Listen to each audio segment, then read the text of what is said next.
I don't know why. I think it's something you can summarize as hate. But if Boko Haram people, bandits who regularly kill people in this country, have been given amnesty by the government of the Federal Republic of Nigeria, and in some cases rehabilitate them, why hold Nnamdi Kanu? Why did these young men protest? What were they protesting? And they itemized their reasons. And we could see the government making every serious effort to infiltrate them. You tear gas to your citizens. You kill them because they protested. Is that leadership? Sometimes I doubt if there is hope. The APC as a party has been spreading an epidemic of dishonest misinformation to Nigerians. So everything we do is forgery, and such comic dishonesty has become a way of life. So I think, and I want to say it with honesty, a revolution is needed to change the course of history. Because civilians cannot do it. All the major changes that have happened in this country were done by the military. Welcome to Chamras News TV. Home of entertainment and politics update. Hello everyone and welcome back. So my people, that this particular interview from Chief Dan ULASI, like it is a must watch because he really said a lot of things in this particular video, especially the recent happening in Nigeria concerning the End Bad Governance protest, as well as the reason why Nnamdi Kanu is still in the DSS custody. He talks about Nigeria population figure and also the problem with gathering data in Nigeria, because some states in Nigeria, like they are lying about the number of people in those states, because the more people you have in your state, the more money you get from federal government. And there's something that he said here that really got me, where he said a revolution is needed to change the course of history in Nigeria, because according to him, all the major changes that have happened in this country was done by the military. My people, this one difficult. Let me allow you guys to watch the video, but before then, please, if today is your first time here, don't forget to subscribe for more updates. Like this video, share it as well. So my people, let's go ahead and watch the video. I'm going to be right back. Let's begin with the efforts to get the leader of IPOB, Nnamdi Kanu, out of incarceration. What's the update on that? Well, you know, it's a topic I'm very passionate about, very. I had seen him in the DSS cell 2 times, and each time it was a very emotional moment for both of us. I've been with him in the court premises, you know, about 2 or 3 times. And I've spoken there. We had a joint press conference on one occasion. I don't know why. I think it's something you can summarize as hate. And you can't find a reason for the hate other than making reference back to Muhammad Buhari's period, who organized and arrested him in Kenya. He must have a special reason why he did what he did, because other people had the same problem. There's a young man who was also arrested in Benin Republic or so, and later came back here after Buhari left office.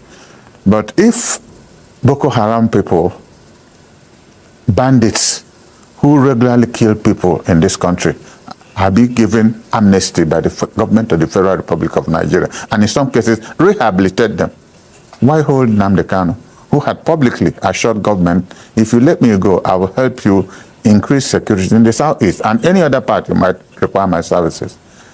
They would have taken a risk on that. But as we speak, they are still granting amnesty to Boko Haram people who kill hundreds of people on a regular basis. Why hold him? Do you remember when last you heard of somebody dying in the southeast because of Nnamdi Kanu? That's a long time ago. And people were doing it, you know, as a way of making money, using his name. And he said that severally. On one occasion, he told me to speak on his behalf, and on this platform, I said so. So the government alone can explain, especially for somebody like President Bola Ahmed Tinubu, who himself was a revolutionary in some sense. He understands what freedom means. He understands what democracy means because he fought for it. I don't know where he's coming from now. It's difficult to explain where he's coming from, honestly. All right, Chief, let's go to the End Bad Governance protest that just, happened recently. and we understand the Southeast didn't join in this protest. Is it true that the Southeast observed sit at home and preferred that to join in the protest? And I'm asking this because even the release of Nnamdi Kanu was one of the demands of the protesters, but the Southeasterners just chose not to join that protest. Why? Well, before I get to answering that, sometimes it's good to look at the antecedents of people in government. And I put my mind back to 1960 from America, from JFK to Johnson to Nixon to Ford to the peanut president to Reagan to Bush Sr. to Clinton to Bush Jr. to Obama, and then down to Trump, then Biden now. None of them has been it's either you're a senator or a governor. At least I made back to 1960. This is the first time in this country and in the world that you see people coming to power. He was a legislator. Our president, Ahmed Tinubu, was a senator of the Federal Republic and 8 years governor of Lagos State. His vice presidential candidate was a senator of the Federal Republic and 8 years governor of Borno State. His wife, the first lady of this country, was a senator of the Federal Republic. The chief of staff of this government was Speaker of the Federal House of Representatives. So they come with superlative, attributes of legislative and executive reference. And in fact, you can also extend it to the fact that they have also captured the judiciary. So what is their problem? It is difficult to explain what their problem is because people are demonstrating. Is it that people are not hungry? I'm hungry. When I declared myself hungry, hitherto when I go to my town with X amount of money, apart from, buying cola nuts and drinks for people who visit me, I now go with sufficient amount of money because people who were not asking me for help were not asking for help. And I regard my community as, you can't count 5 towns in this country without counting my town, where we had a good, successful middle class. But there is so much problem. If there could be so much problem at the Nnewi, then many other towns must be in trouble. So why they should have ordinarily set up a committee to identify why did these young men protest? What were they protesting? And they itemized their reasons. And we could see the government making every serious effort to infiltrate them. You tear gas to your citizens. You kill them because they protested. Is that leadership? For a man who led protests in this country against a government, a democratically elected government, and you're doing exactly the same. Sometimes I doubt if there is hope. I'm not one of those who spread, malignant pessimism against Nigeria, no. I believe there is hope for the future, but what I'm seeing now does not offer hope for the future. And to my question. Sorry? As to why the Southeast didn't join but observed. Why should you think these are issues? That we're already an occupied territory. If we had raised that is why they won or fight against terrorism in Northeast and Northwest. It's not working because more than 20% of the Nigerian armed forces are in the Southeast. Every inch of the ground is occupied. You cannot run more than 20, 30 kilometers anywhere in the Southeast without 2 or 3 checkpoints. Army, police, Air Force, and if you go further down, then the Navy joins them. And I personally advise, I have a network, say, don't you dare. Because what happened in 1973 as I was leaving the University of Nigeria, Africa, that was the second graduation after the Civil War. They introduced this National Youth Service Corps. I was the first set of National Youth Service Corps. And the whole university said, we'll burn down the university.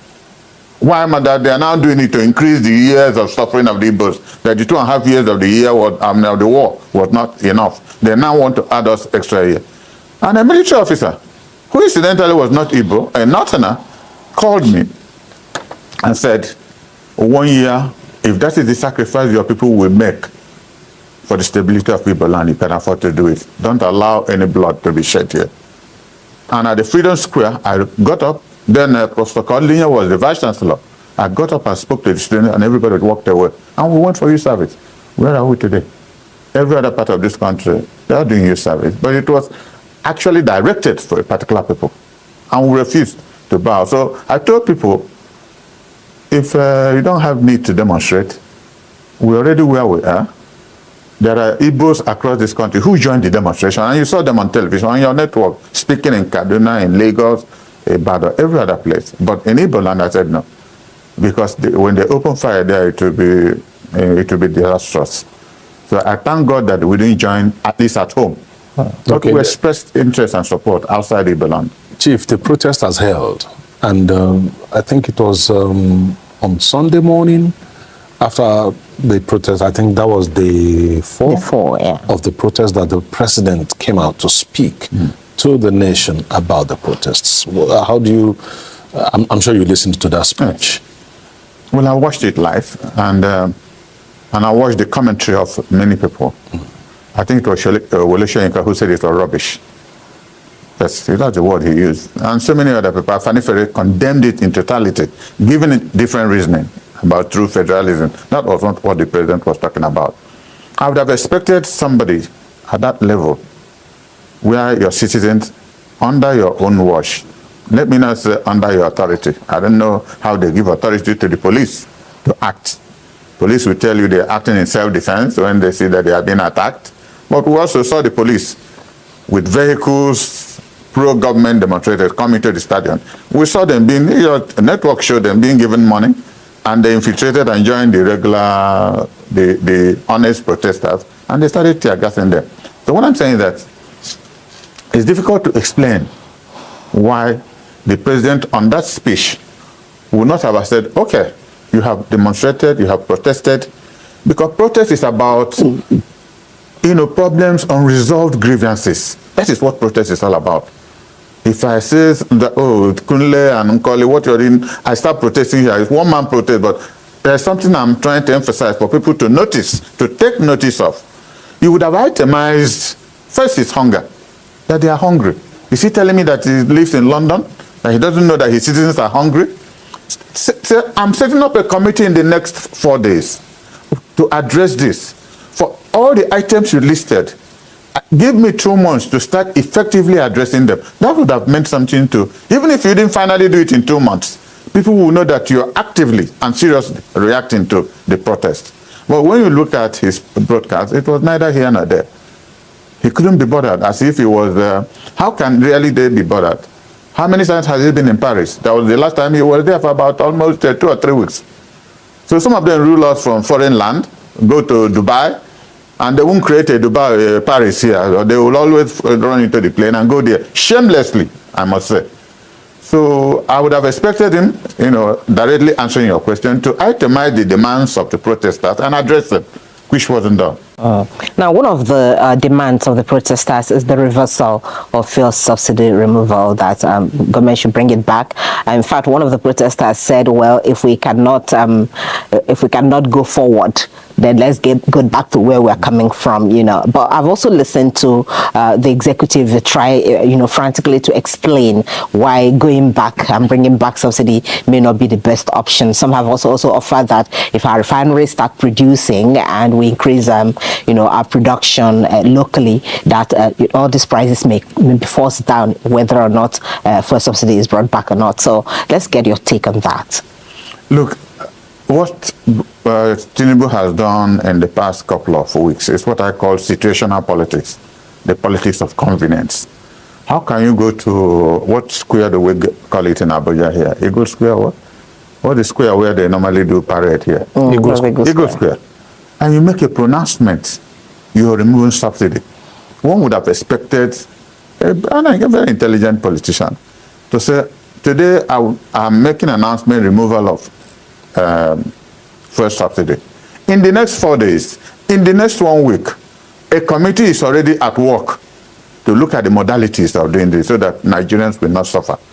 It will not go from fry pan to fire. He didn't say that. He just removed subsidy. He just floated the naira. That shows you a lack of planning and understanding. And that's why I gave the background. Look at the people with him in government. All of them with legislative and executive experience. So they are not coming to this office as Johnny just come. They know where they were coming from and where they were going. But when you look at their pronouncement, then you seriously don't have hope for my country in terms of leadership. It's a big pity. In other words, you're supporting, bringing the petrol subsidy back, or getting Well, it depends on other let me things tell you done to something. cushion the impact. I have never been in the oil business, but I have known many people who feed out of the oil business illegally, corruptively. Most of the corruption in this country is in oil. It is a way of life. Governments know it. Either those stealing at the wharf or on the high seas, it is effectively aided by government. Because if government wants to stop oil theft, they will do it. What are our navies doing? Are we at war anywhere? We have navy ships all over the place, and still people come and collect hundreds of barrels, thousands of barrels of oil and leave our shore, and they tell us story. Because it's serious money. They are talking of very serious money on a daily basis. So sometimes they will catch, and like in those days when you see police announce that they have caught some armed robbers, then these are armed robbers they didn't know, that they didn't tell them where they were going. It was that bad with the Nigerian police in the 50s, in the 60s and 70s. Because the police is so active that wherever you go to steal, they will catch you. But the ones they know, they will pretend as if they didn't know what happened. Go and steal from a police barrack. 24 hours, they will catch you. Wherever those thieves come from, they will catch them. Chief of Defense Staff came out to speak to warn protesters at some point that the military will not brook any act of treason or whatsoever from any of the protesters. And at a time when Nigeria has greater issues with security, especially all across the northeast, northwest, and virtually all across the country. So what are your concerns concerning insecurity there? Well, I will start by saying that the past 9.5 years, I'm not trying to shield PDP, but it wasn't that bad. The past 9.5 years, the APC as a party has been spreading an epidemic of dishonest misinformation to Nigerians. It is that epidemic that crystallized itself, unfortunately, under Tinubu, that led to the riots. You're seeing the protest, everything heightening up. 8 years of Buhari was a disaster. I've said it severally. People who, some friends of mine, I had said it once on this platform. 2015, the Channels Television, I had a major 1-hour interview with them, and I said this will be a disaster if this man becomes president of Nigeria, because I had the misfortune of meeting him as chairman of PTF with my late cousin, Major General Sam Moma. And I couldn't know where he was coming from. And this man eventually catapulted himself. Under the military, yes, anything goes. But to become president of Nigeria, and you saw the 8 years wasted. So if, as it were, it was a political bastardization, that nothing worked, nothing happened. But Tinubu was washing it. He made matters worse by saying that he will continue with the good works of Muhammad Buhari. Maybe it's a political statement. But it's now seen that the tragedy that was Buhari, even if you had put in P2B or Atiku or anybody else, probably they will have different modalities of trying to come out of the problem. The problem was so much that you needed very strong, intellectually placed people to sit down and look at the disaster Buhari caused to this country. So it will still take time before we can come out of the woods, but we need honesty. And this honesty supposes that government must speak with one voice, but you don't know who is speaking. There's somebody that we have a press secretary, there's this one that was insulting P2B, I don't remember his name. Different comments coming from government, which you can't explain, in a difficult situation we have in this country. Mr. President, if you're the only one that will speak, please let us hold you accountable and quote you. Because we can't be quoting this by insulting people. You don't insult people. You don't solve problems by insulting people. You have to, squarely face the problems and itemize your solutions to them. And this is the first sample of what is going to come. Because if they don't do anything to solve this problem, then it will be a disaster. I think reference to the Chief of Defense Staff, I was amazed. Having been an officer in the Biafran Army, each time I see soldiers, I feel excited.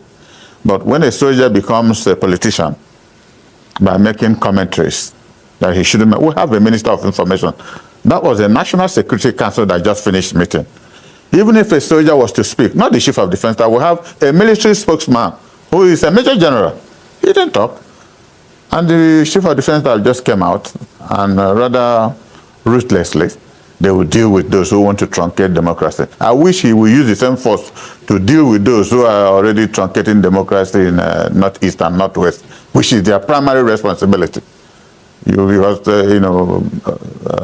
gallant at the rear. What would civilians demonstrating? What would they do? I didn't see of anybody arrested with weapons, either AK-47. If there was, I do apologize, but I didn't hear any of your networks talk of somebody arrested with weapons, they're trying to do this, they're trying to do that. So why make reference to those trying to truncate democracy just for the sake of saying something, when the main problem holding this country down is in the Northeast and Northwest?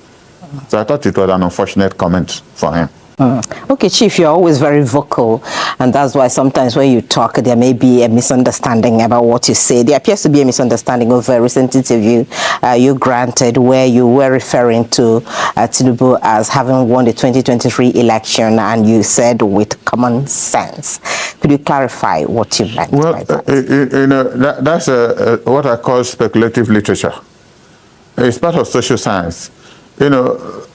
Two of you may not have been classmates, and it was Arise Television that I had an interview with. You may not have been classmates, but you find yourself every morning.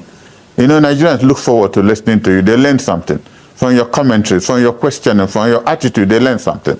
This is common sense.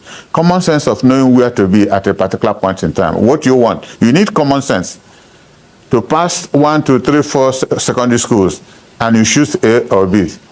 That gives you an advantage because of your common sense. Sometimes that common sense might not be common, because if it was common, people would pick it on the street. It is not common. But it is that common sense that energizes you to think properly and apply that knowledge into your future. That's what I was trying to explain. That you don't look at Buhari out of Tinubu out of 270 million people, and he suddenly, it wasn't a coincidence, it wasn't whatever that he became president of Nigeria. He planned it. And he said it, that it is his turn, even though it was a statement I regarded as foolish. But he realized it when he said it was his turn. Nigerians did nothing. A few people may have commented, this is not your father's compound. I was among those who said, even if it's your turn, you should discuss with your brethren, your brothers and sisters, whether indeed it's your turn. But you could be head of your family by Igbo succession, the first son. When the father dies, become the head of the family. That one is your turn. But to tell me that it's your turn to be president of Nigeria. Today he's president of Nigeria, so maybe it's his turn. So when it's nearing 2027, I'll probably have an interview to say also it is my turn. And hope people can help me raise funds. Because if I'm president, both of you will benefit, and you will surely benefit. Oh, good. Anyway, Chief, before we go, let's quickly, we're seeing you for the first time since the Supreme Court judgment on local government autonomy. What are your thoughts on that? Have you had a chance to look at that it's difficult judgment? to know if the Supreme Court is now a legislative body. Because I know the Constitution of Nigeria talks about a joint state and local government account where money should be paid in. If I'm wrong, please correct me. I know the Constitution of the Federal Republic of Nigeria says money from local government will be paid into a joint account of the state and the local government, where even the state government will pay in some money and they share it for the purposes of development in the local government. So what was the Supreme Court trying to do? Create or explain, because their job is to explain the Constitution of the Federal Republic, if there is conflict. Interpret. To interpret it, as it were. So was there any conflict that they were trying to interpret, that money should be now paid direct to local government? How about the Constitution that says there is a joint account that money should be paid in? Because if that one is allowed to stand, the Supreme Court can also, one day, maybe the government goes to court, and they said the INEC should conduct direct elections in local government, in states. It is possible. Because if nobody challenges this, that's a constitutional provision that says you pay money into this account. And the Supreme Court says, no, now you pay direct to local government. Exciting as good as it is, But that's not the constitutional process. That's a process to have changed that, and it's not the responsibility of the Supreme Court to do that. But the Constitution also recognizes the local government as the third tier of government. Yes. Recognizing that it still says money for local government should be paid into a joint account between the state and the local government. The Constitution does not say money should be paid directly to them. So why did the Supreme Court create that? I'm not an attorney. So if I'm wrong, I apologize, but at least I understand simple English and I read it well. So I didn't see why. It's a very dangerous precedent they have set, because if they have to explain out Nigerian Constitution as it is, convenient for them, they will use it in some other areas that any other, mischievous government will want to, and it becomes a one-party state. That's what happens in Soviet Union, where they have a democratic centralism. Just like you see the young men demonstrating, carrying flag. I was listening to people. It's a simple explanation that capitalism has failed. They want socialism. They believe the socialist system in the East, Russia, China, and all the rest of them, that people have free food, free accommodation. That is what the Russian flag was indicating. That Russia has nothing to do with it. It's just the nature of the government there that, people go hungry in the West. They don't go hungry in the East. True or false, but that is the belief we have about socialism. So those, especially in Kano and Kaduna, carrying flags of Russian flags, it's just giving us an indication there's an alternative to the system we're operating now. And that system is better to them. It's untested in this country, but true or false, they have a reason. And you don't challenge somebody's personal views. Let me ask you what you think the government should do now to address the demands of the protesters, at least to ensure there's no other protests regarding bad governance in the country, from your own perspective. You see, when you combine what I call,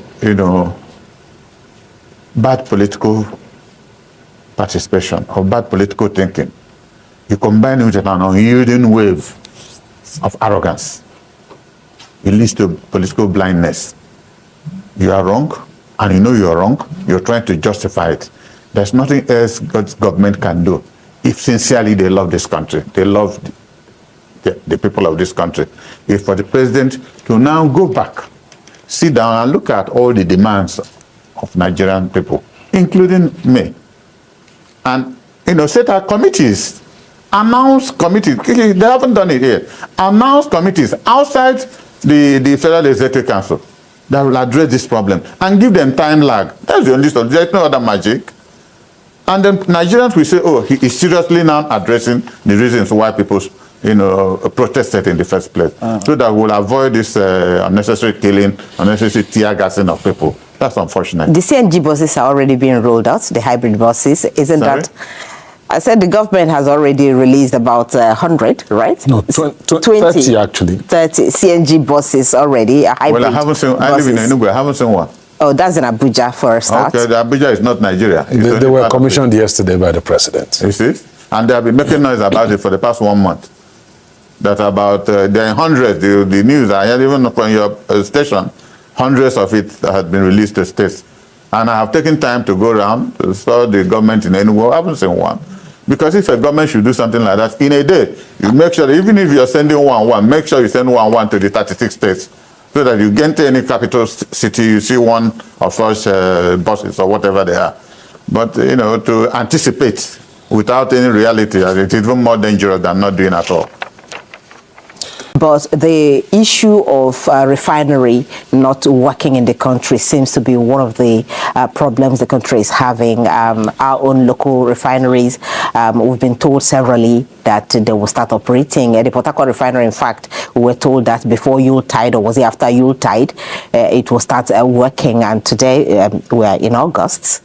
Almost the year coming to an end without that refinery working. And then we also have another local refinery. We're told that the government even has a stake in it, which is that owned by Dangote. And today we're also having issues about whether crude will be given to Dangote or not. I don't know what you think about it as a Nigerian citizen, and how it is impacting the lives of the people. I will only make one statement. The corruption headquarters of Nigeria is in the oil industry. And it's so unfortunate that in all cases, the presidents of this country at various levels, PDP or APC or whatever, have also been oil ministers.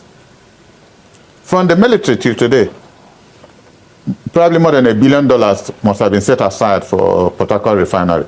And up to today, I had an announcement, either one of the, I think we have 2 ministers of state now, one of them saying that before Christmas, so the oil refinery will be ready.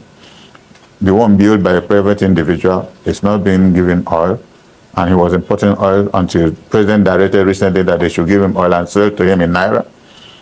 But if this is a country of some reasoning process, some intellectual content, if there are people in the oil producing areas that have illegal, let me use the word illegal refineries, if I'm president of Nigeria, I'll be interested in knowing how they do this. I tell you sincerely, we have scientists in this country to help them. This is indigenous technology. To help them, energize it, make it better. They can even supply oil to the local communities. How can you believe that you go to part of Imo State, the whole of South, where there is oil, and they have long queues waiting to take fuel?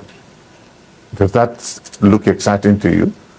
So I'm not supporting illegality, but if illegality is part of innovation, that somebody is saying that I have oil in this, my land, and government is not refining, Port Harcourt is not working, LMA is not working, Kaduna is not working, Warri is not working, Kunde and Nkoli, something must be wrong somewhere. There must be conspiracy for this country to continue importing fuel, so people are sharing money. That is treasonable. That's what I call treason. And this might even lead to serious, I don't want to use that word, but there's crisis coming to this country. Fuel, petrol will be one of the causative agents of revolution in Nigeria, because we can't explain it. Why we continue to import finished product in a country that has 4 refineries, plus this new one of a private one, and yet we are talking about, importing fuel. Something must be fundamentally wrong. Let's look at the protest in itself, because many people have actually wondered, yes, there's bad governance. And I remember that before this protest, the minders of the president actually begged Nigerians not to go on a protest. Reason being that they felt it may be hijacked, by people, and then there may be issues in the country. And that actually happened true to their fears in some parts of the country. And then we saw looting of even government property, people and individual properties as well in some parts of the country. Is there a way, because you've been in politics for a very long time, is there a way really protests can be organized in a country without that side, bad side of the protest, which causes pains at the end of the day? There's serious protests going on in United Kingdom presently because of killing of 3 young girls somewhere. I think they were stabbed or something. But that's a different style of protest. But it's also gone violent in some areas. You see, you in a situation where you don't have statistical basis of making reference, who is protesting, who is not protesting, where is the person coming from. In a country where you don't even know, who are your citizens? What is our number? Are we 100 million or 200 million or 250 million? There are fundamental... We have a figure we are working with. No, but just listen to what I'm saying. When you tell yourself a lie, every other thing you do is a failure. Because that figure is fake. Have you gone to where census is being done in this country? The last census I spent well over 2 million naira, sending people across, not just Igboland, across the country. And you see where people in different states, someone will ask Okeke Okafor in different places, Mohammed Mutali in one polling booth, somebody will answer Okeke Okafor 10 times. And it's been listed. So if fundamentally you start telling yourself a lie, just like if Kunle has a wife and 4 children, and you go and tell yourself that you have 10 children, how are you going to maintain them? That is what the country is doing to itself. If you can't tell yourself the simple truth of the number of your citizens, that is the greatest tragedy of the Nigerian Federation. And people look at it as very simplistic, because the private thing, the more number you put out, the more money you get, because we are sharing money based on population and size of environment. These are yardsticks that are tragic. And, because money is involved, what do? And it's organized on the highest level of governance. And it becomes difficult. Chief, I took part. I'm interested in this issue of population figures that you mentioned, because I was part of the 1991 census. Yes. And in 2006, at that time, I was on this program. I was already a journalist and monitored the conduct of the census that was held then. And one thing that was very noticeable in 2006 was one thing I'll give you an example of: the disagreement between the Lagos State government and the National Population Commission on the population figures of Lagos and Kano states at that point. And it's instructive that Lagos State government believed at that time that the population of Lagos far exceeded that of Kano, while the NPC said Kano had a larger population. So what exactly do you think is the problem with gathering data in Nigeria? Why can't we have credible census figures instead of going by an estimate of, people say, an estimated 220 million people, for instance? I've attempted to answer this question economically. In 1978-79, some group of Easterners, rightly Southeasterners, led by S.G. Koku, Uchenna Merije, Professor Chinua Achebe, led Dr. Ikemo Keke, led Dr. Atom Wankwo, and my humble self, Dr. Kemode. All these names I'm calling, they're all dead. I think I'm the only one alive at that level. Decided to join Malam Aminu Kano. We analyzed the whole Nigerian political structure and believed. As a People's Democratic Party then? No, the People's Redemption Party. People's Redemption Party, sorry. And we believed that he was one of the old politicians that at least you have access to. Even if he took money somewhere, he had conscience. You can relate that this is a human being with conscience. So we all supported him. What happened? The population given to us in Kano was that we had 7-point-something million people to vote. And I was the chairman of the calculatory process of how we were going to form a government. And I said between Kano, Kaduna, and Borno that we will win majority vote. We might not have a spread, so that when we go for a second ballot, with that majority vote, Aminu Kano will be president of Nigeria. Do you know what happened? Imo State, 1.3 million people voted for Zik in Imo State alone. In Kano State, 990-something thousand people voted for Madam Aminu Kano, a loved son of Kano State, where we had raised 6.8 million people. That's answering your question about the dishonesty, not only in Kano, everywhere. So if you fundamentally tell yourself falsehood about your own home, you're here, you're thinking of what do I do to this, my son, my daughter, my wife, you know the number. But at a state level, governor does not know the number of people he's running government after. A local government chairman does not know the number of people in his local government, dishonestly, because if we want to know, we know. We have habitations everywhere. We know who lives next to who, but we're not interested. So everything we do is forgery, and such comic dishonesty has become a way of life. So I think, and I want to say it with honesty, a revolution is needed to change the course of history. Because civilians cannot do it. All the major changes that have happened in this country were done by the military. Have we been able to create local governments? Lagos should not have 20 local governments. There's no way Lagos should have 20. They should have a minimum of 50 local governments. At least approaching to what Kano has.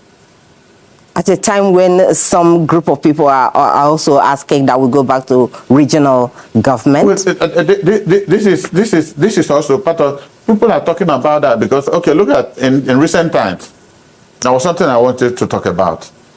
When I look at the president and his wife, I was watching on your platform. I think it was Honor Serena was sharing it on social media, where the first lady of this country, at least first lady today, a few years back, was asking Igbos to leave Lagos so that they will inherit their properties. Today, she is supposed to be the mother of the whole country. I wonder what kind of mother he wants an Igbo man to be looking at her. If she has that perception that Igbos should leave Lagos, And now somebody was telling me something. I said, in 1951-52, when who later became Queen Elizabeth II came to Lagos, there was no vehicle, only a Juku, General Ojuku had a Rolls Royce. So that Rolls Royce they used to carry the Queen. And he was living at Iboshere. The Queen had to visit that place. Who is this man? That was how he was knighted in 1953. Who is this man with a Rolls Royce? That they didn't know. But the ambassador told her, you have a Rolls Royce when you come. She went to Kenya. It was in Kenya that the father died and she went back and became queen. So what I'm saying is that this agitation for behavior patterns, singularly, economic envy, we should not be. We have lived long enough for us to develop love. Most of my friends are Northerners and Yorubas I have met in politics. If you doubt, I'll call a telephone and tell you what is happening in any part of the Southwest. From NRC to PDP, and they will give me exact information. They also call me and I'll tell them what is happening in the Southeast. I can't tell them a lie. So why is it difficult for us to be able to arrive at a population figure for the nation? Because that's really my question. I've just exactly told you. Dishonesty generally? Dishonesty generally, because there is no honesty in distribution of amenities. So people now, parties and government believe there is an NNPP in Kano. Took government for an APC government. When it comes to census, both the two governments will come together to make sure Kano remains the largest state in the country because of money. Why? A provision has been made in the constitution that you distribute money based on population and size of territory, which is a proper thing to do if we are honest in gathering the figures. So if a state that otherwise maybe ordinarily should be 3 million, in 5 years they tell you they are now 8 million. And money is shared to them because they are now 8 million. So this inherent dishonesty has become genetic. And if something becomes genetic, it's difficult to cure. Because somebody succeeding you will want to do better than you did. How does he do better than you did? By telling more lies, doing more crime. Because these things are crimes. To say instead of 2 people, you have 10 people, it's a criminal offense. It is not proper. Well said, sir. Like, how can you have 5 people and you are telling federal government that you have 10 people just because the money you are going to get from federal government? Chai, what a country. Ordinary population, we are still lying on top of it. As of today, Nigeria population is more than 233 million, my people. That is wahala. And during this protest, you guys heard that the people that protested in the north, like some of them, they are not Nigerians. Everything about Nigeria is corruption, lies, propaganda, like anything bad is all about Nigeria. My people, why? How long are we going to continue like this? Just as Chief ULASI said, that the only solution for all this brouhaha in Nigeria is revolution. Yes, my people, I don't know what you think, which I would love you guys to leave your thoughts in the comment section as always. And don't forget to share, like, and subscribe. I'm going to see you guys in my next one. Goodbye for now. Welcome to Chamressy News TV.